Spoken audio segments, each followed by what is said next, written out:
Welcome friends to our YouTube channel Vivekananda career point. आज हम संविधान के विषय को लेकर कुछ विशेष टॉपिकों पर बात करने वाले हैं और उन्हीं विशेष टॉपिकों के अंतर्गत पहले ही कड़ी में हम शुरुआत करते हैं हमारे देश के राष्ट्रपति के टॉपिक के ऊपर।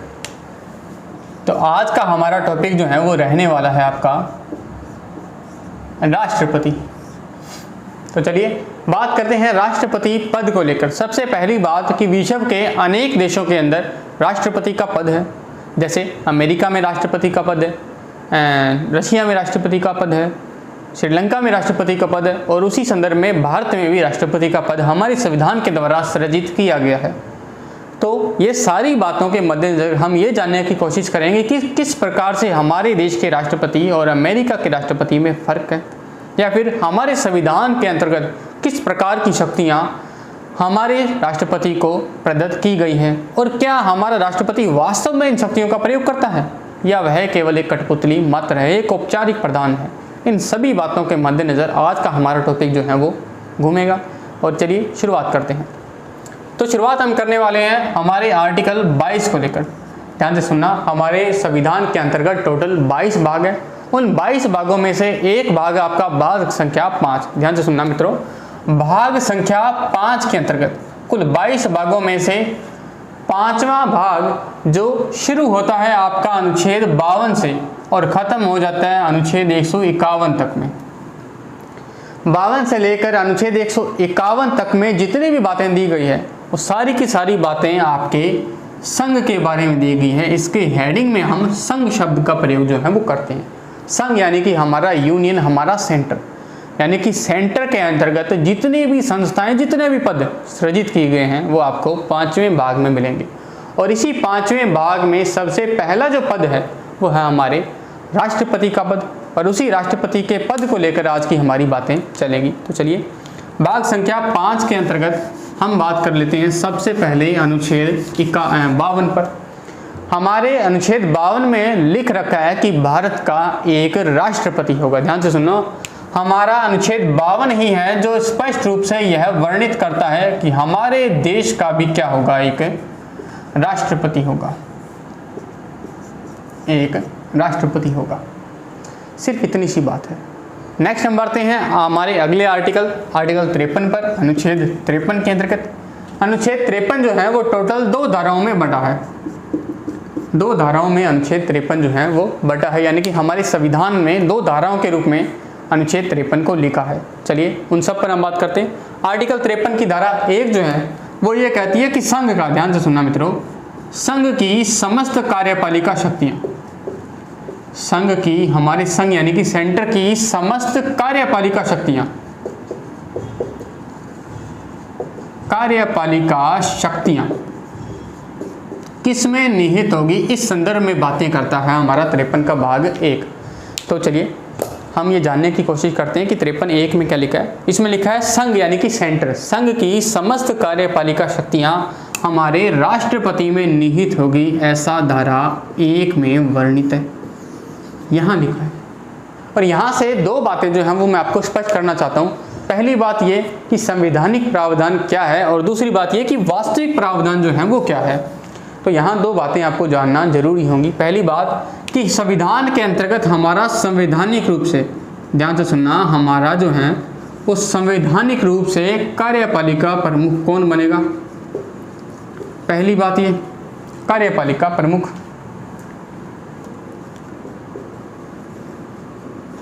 कार्यपालिका प्रमुख। और दूसरी बात ये कि वास्तविक रूप से हमारे देश का कार्यपालिका हेड जो है, कार्यपालिका प्रमुख जो हैं वो कौन होगा। तो मित्रों यहाँ 2 बातें जो हैं वो आपकी जाननी जरूरी है।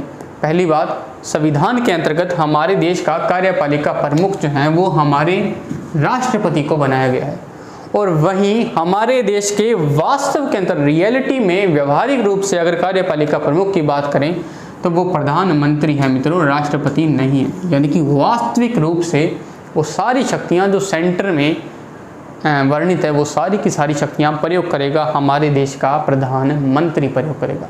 आर्टिकल 53 जो है वो इन सब बातों के इर्द गिर्द जो है वो अपनी बातें कहता है। ये तो हमने बात कर ली 13 की धारा 1 की। अब 13 की धारा 2 जो है वो अपने आप में ही काफ़ी अनोखी है और काफ़ी विशिष्ट भी है, क्योंकि बहुत सारे ऐसे देश हैं जहाँ के राष्ट्रपति को इस प्रकार की पावर नहीं दी गई है जैसे हमारे आर्टिकल 53 की धारा 2 ने हमारे देश के राष्ट्रपति को दी है।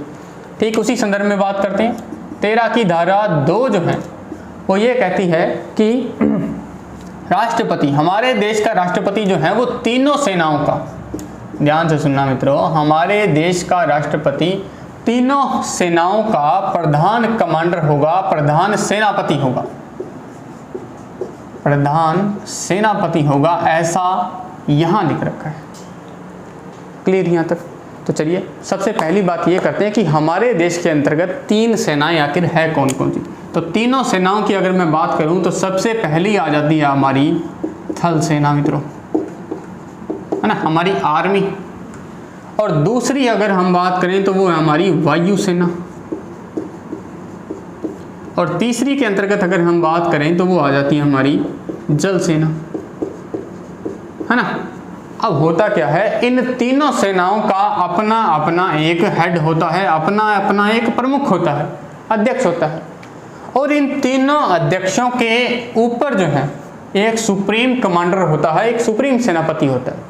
और हमारे संविधान में उस सुप्रीम सेनापति के तर्ज पर किसे बिठाया गया है, तो हम कह देंगे राष्ट्रपति को बिठाया गया है। यहाँ तक क्लियर? चलिए अब और जानने की कोशिश करते हैं, थोड़ा सा इन शब्दों को और पढ़ने की कोशिश करते हैं, समझने की कोशिश करते हैं। थल सेना का जो हमारा अध्यक्ष होता है उसके पद का नाम क्या है मित्रों? तो ध्यान से सुना, हमारे थल सेना के अध्यक्ष का जो पद का नाम है वो है जनरल या जनरल। और मेरे ख्याल से वर्तमान में मनोज मुकुंद नरवणे जो है वो हमारे देश के थल सेना प्रमुख है। उसी प्रकार वायु सेना का जो अध्यक्ष है उस अध्यक्ष के पद का नाम जो है वो है एयर चीफ मार्शल।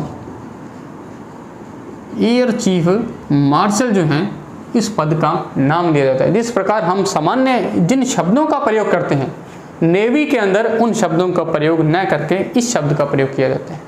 ठीक उसी प्रकार जो हमारी जल सेना है, नेवी है, उसे अगर हम बात करें उसके अध्यक्ष को, उसके पद प्रमुख को जो है वो एडमिरल के नाम से हम पुकारते हैं, एडमिरल के नाम से हम पुकारते हैं। और अगर आपको पता हो कि इन तीनों पदों पर वर्तमान में कौन विराजमान है तो प्लीज़ जो है वो अपना आंसर कमेंट बॉक्स में ज़रूर देना। यहाँ तक हमने बात कर ली आर्टिकल 53 की। चलिए अब इससे आगे की कड़ी की बात कर लेते हैं और इसी से ही संबंधित अगला हमारा अनुच्छेद जो है वो है आपका 54 अनुच्छेद 54। ध्यान सुनना, मैं जहाँ तक उसके वहाँ तक क्रम वाइज करवाने की बात करूँगा ताकि चीज़ें जो हैं वो क्लियर होती चले दिमाग के अंदर। आर्टिकल 54, आर्टिकल 54 के अंतर्गत वर्णित है हमारे राष्ट्रपति का निर्वाचन, राष्ट्रपति का निर्वाचन यानी कि राष्ट्रपति का चुनाव मित्रों। यहाँ से 2 बड़े ही बेहतरीन प्रश्न जो हैं वो हमारे यहाँ देखने को मिलेंगे और उन प्रश्नों को मैं आपके सामने लिखूंगा और अगर आपको आंसर उनके संभव हो कि ये पता हो तो प्लीज़ कमेंट बॉक्स में आप उसका आंसर जरूर लिखना। सबसे पहले राष्ट्रपति, ये प्रश्न हमारा राष्ट्रपति होता है। ऑप्शन ए नियुक्त, ऑप्शन बी निर्वाचित, ऑप्शन सी मनोनीत और ऑप्शन डी चयनित। ये 4 ऑप्शन है मित्रों राष्ट्रपति के संदर्भ में, ये आपका प्रश्न है। और ठीक ऐसा ही एक और प्रश्न मैं आपके सामने यहाँ लिख रहा हूँ।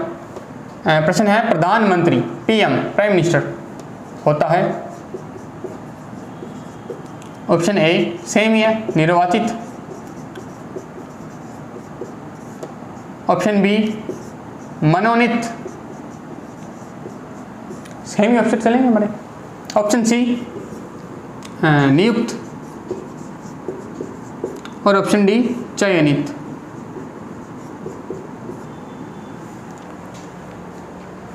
ये वाले जो प्रश्न है वर्तमान में इस प्रकार के प्रश्न जो हैं वो चलन में है। तो इस प्रकार का प्रश्न जो है हम इसका आंसर अभी थोड़ी ही देर में करने वाले हैं और अगर पता हो आपको तो प्लीज़ कमेंट बॉक्स में अपना आंसर जो है वो ज़रूर देना। चलिए सबसे पहले बात कर लेते हैं राष्ट्रपति के टॉपिक के ऊपर। देखिए राष्ट्रपति का हमने यहाँ जो स्टेटमेंट लिखा है वो है निर्वाचन, यानी कि राष्ट्रपति क्या होता है, निर्वाचित होता है। मित्रों ध्यान से सुनना, ये कोई छोटी बात नहीं है, बहुत बड़ी बात है। अगर किसी देश का राष्ट्रपति जो है वो निर्वाचित हो रहा है, उसका चुनाव हो रहा है, तो उस देश के संदर्भ में क्या मान्यताएं हैं, वैसी सब संभावनाओं के ऊपर हम बात करते हैं। जैसे काफ़ी सारे शब्द हैं जिन्हें हम आम तौर पर जो है वो यूज़ करते हैं, लेकिन उनका शाब्दिक अर्थ या फिर उनका परिभाषा के रूप में क्या क्या शब्द हैं जिनको हम पढ़ते हैं या समझते कुछ और तरीके से, वैसी चीज़ें देखते हैं। जैसे एक शब्द है आपका लोकतंत्र, एक प्रकार का अन्य शब्द है राजतंत्र, और एक प्रकार का दूसरा शब्द है गणतंत्र, है ना, मिलते जुलते शब्द है, गणतंत्र, राजतंत्र, लोकतंत्र, लेकिन इनमें फ़र्क क्या है, किस प्रकार का डिफरेंस जो है, अंतर जो है वो इन तीनों शब्दों में पाया जाता है, वो सारी चीज़ें आज हम देखने की कोशिश करेंगे। सबसे पहले मैं आपको बता दूं राजतंत्र और गणतंत्र, इन दोनों की परिभाषा में, इन दोनों के अर्थ में किस प्रकार के चेंजेस जो हैं वो आपको देखने को मिलेंगे। चलिए, हमारा देश कौन सा देश है मित्रों, आप ये बताइए मेरे को कि राजतंत्र है या गणतंत्र? जी हाँ, गणतंत्र है ना। हम प्रत्येक वर्ष जो है वो 26 जनवरी को एक दिवस के रूप में सेलिब्रेट करते हैं, और वो दिवस हमारा गणतंत्र दिवस। क्यों सेलिब्रेट करते हैं? क्योंकि हमारा देश गणतंत्रात्मक व्यवस्था पर केंद्रित है। अब गणतंत्रात्मक व्यवस्था का अर्थ क्या है मित्रों, वो जानने की आप कोशिश करेंगे। ध्यान से सुनना, सिंपल सा फैक्ट है कि यदि किसी देश का अध्यक्ष, ध्यान से सुनना, यदि किसी देश का अध्यक्ष, मुखिया, हेड, राजा, जो भी आप जिस भी नाम से पुकारो, अध्यक्ष कह दो, मुखिया कह दो, प्रमुख कह दो, अगर वह जनता के द्वारा चुना जाता है, ध्यान से सुनना, जनता द्वारा निर्वाचित होता है, तो ऐसी हर एक व्यवस्था को, ऐसा हर एक देश अपने आप में गणतंत्र कहलाएगा। और वहीं अगर किसी देश का अध्यक्ष, यदि किसी देश का अध्यक्ष, प्रमुख या हेड, जो भी आप नाम पुकारो, जनता द्वारा न चुना जाकर वंशानुगत चुने, अगर वह पीढ़ी दर पीढ़ी एक ही प्रकार का, एक ही वंश का व्यक्ति या फिर उसकी ही पुश्तें जो हैं वो आगे किसी भी देश की अध्यक्ष के पद पर बैठती रहे, ऐसी जो व्यवस्था है वो अपने आप में राजतंत्र कहलाती है मित्रों। क्लियर? अब बात करें हमारे देश में इन दोनों में से कौन सी व्यवस्था है, तो हम कहेंगे ये वाली व्यवस्था है। और फिर ये वाली व्यवस्था अपनाने के पीछे का कारण क्या है? कारण है राष्ट्रपति।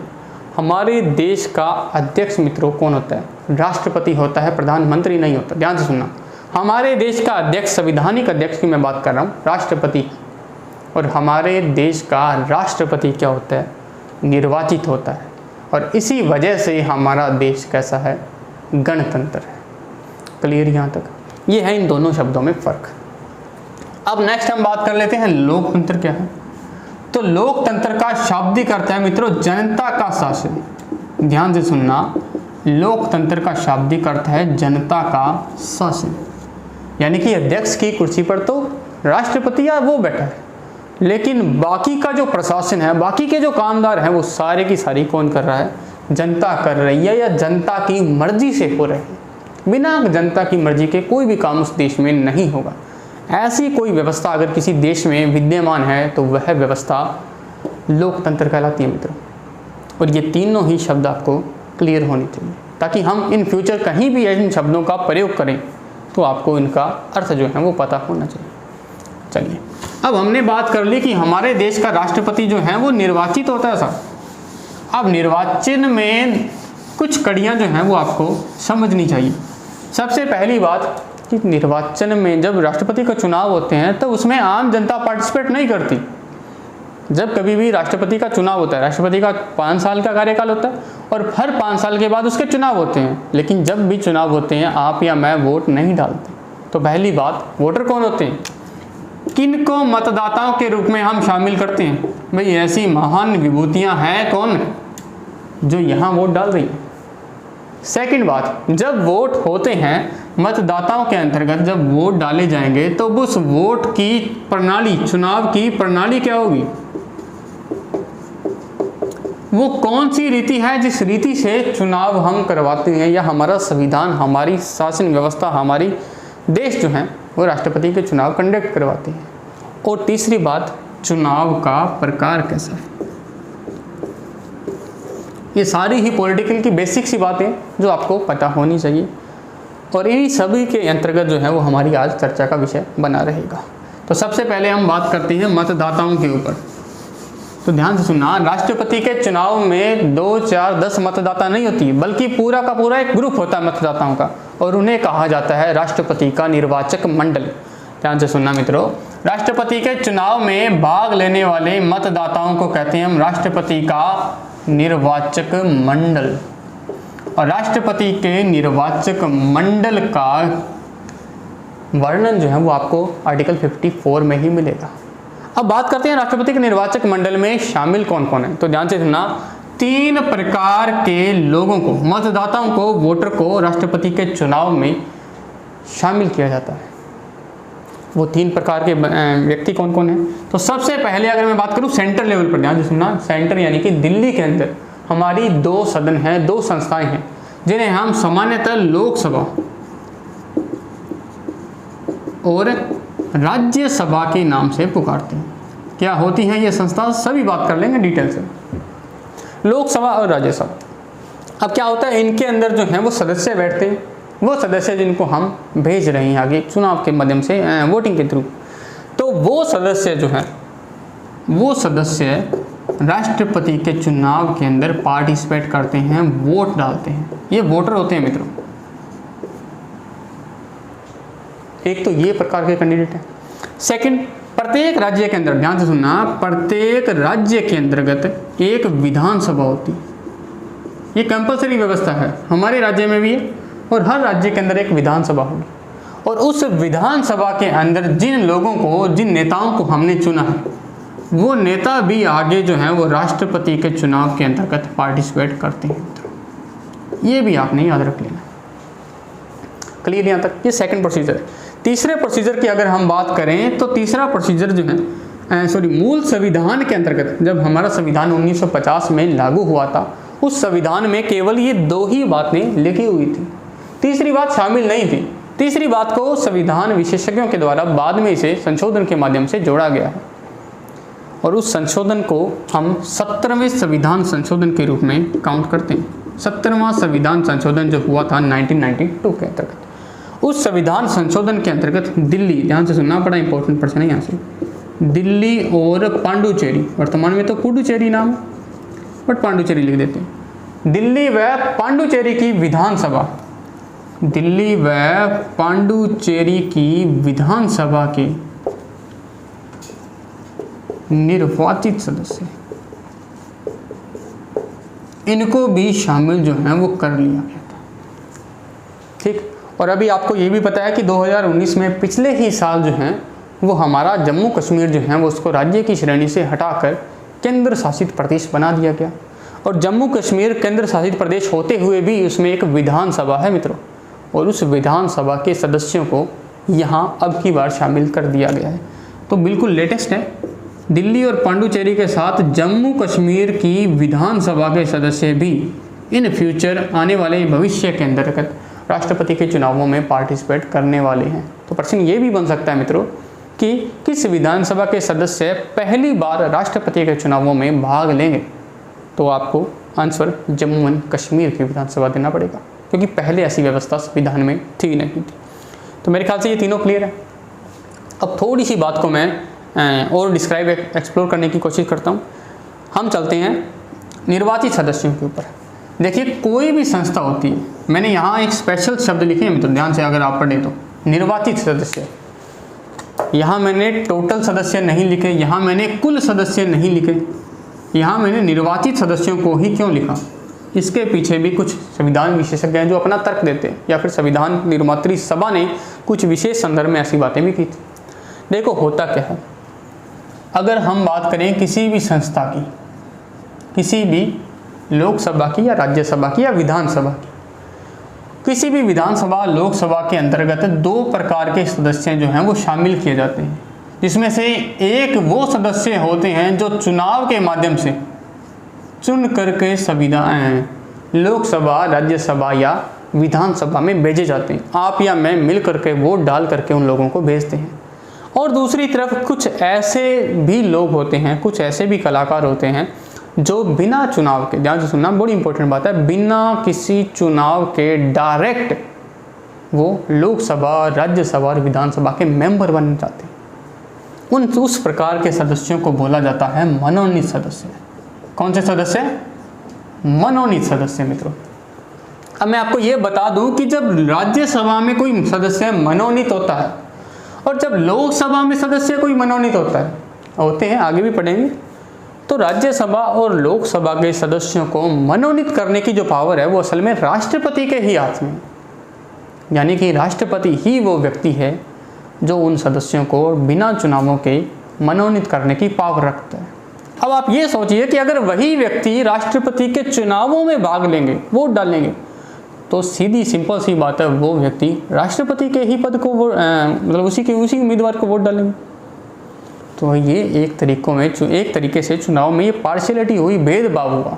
इस भेदभाव से बचने के लिए संविधान में यहाँ कुल सदस्यों के स्थान पर केवल निर्वाचित सदस्यों का सिद्धांत रखा गया। तो ये बड़ी अच्छी ही सोच थी मेरे ख्याल से उन सभी की। यहाँ तक क्लियर? निर्वाचित सदस्य।